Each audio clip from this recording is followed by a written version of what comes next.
First part मध्ये पाहिलं होतं आम्ही दोघं मित्र निघालो होतो बेलुण्याला जायले, महाकुंभ पाहिले बेलुण्याचा आणि भव्य रामकथा आणि महायज्ञ पाहासाठी निघालो बेलुण्याच्या रस्त्यानं. पाहत मग तिथं पोहोचून गाडी लावून दिली आपली साईडनं. मग इकडे सुरुवातीला आम्ही आलो तर इकडे रामजीची मस्त सुंदर मूर्ती ठेवली होती. ते सुंदर मूर्ती बघत रामजीचं दर्शन घेऊन मग इकडे हिमालयातील आणखी काही महाकुंभातील साधू आले होते. इथं भरपूर तपस्वी आणखी काही नागा साधू घेऊन आले होते, त्यांचंही दर्शन घेतलं. इकडे आणखी समोर आलं तर इकडे मस्त सुंदर रामललाची मूर्ती ठेवली होती. इथंही दर्शन घेतलं रामललाचं.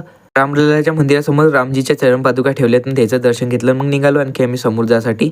जिथं रामकथा चालू आहे तिच्या समोरच्याच प्रांगणात 7 दिवसीय महायज्ञाचे आयोजन चालू आहे. आम्ही गेलो होतो तर आजचा 5वाच दिवस चालू होता तिचा आणि 2 दिवस तिथं सतत महायज्ञ आणखी रामकथा चालू राहील. मग आम्ही बाद तिच्या महायज्ञाच्या प्रदक्षिणा मारल्या, दर्शन घेतलं आणि निघालो तिथून. मग आम्ही इकडे समोर निघालो रामकथेच्या व्यासपीठाचं दर्शन घ्यायला आलो. इकडे मग रामकथेच्या पेंडॉलात पहा ना किती सुंदर आणखी भव्य असं व्यासपीठ बनवलं आहे. मग इथं दर्शन घेऊन घेतलं निघालो आणखी इथून. इथंच मग या पेंडॉलच्या समोर असा भव्य असा महाप्रसादाचा कार्यक्रम चालू होता. मग चला म्हटलं आपण बी महाप्रसाद घेऊन घ्या. मग इकडे पंक्तीत बसलो, मग महाप्रसाद घेतला. हेच ते महाराज त्यांच्याने इथे एवढ्या भव्य रामकथेचे आणखी महायज्ञाचे आयोजन केले. मग त्यांचं दर्शन घेऊन घेतलं आणि निघालो मग घरी यासाठी. आणि हो, जेणे आतापर्यंत पार्ट 1 नसेल बघितलं तर पार्ट 1 जरूर बघून घ्या आणि लाईक करून फॉलो जरूर करा. आणि चला मग आजच्यासाठी एवढंच, भेटूया नेक्स्ट व्लॉग मध्ये.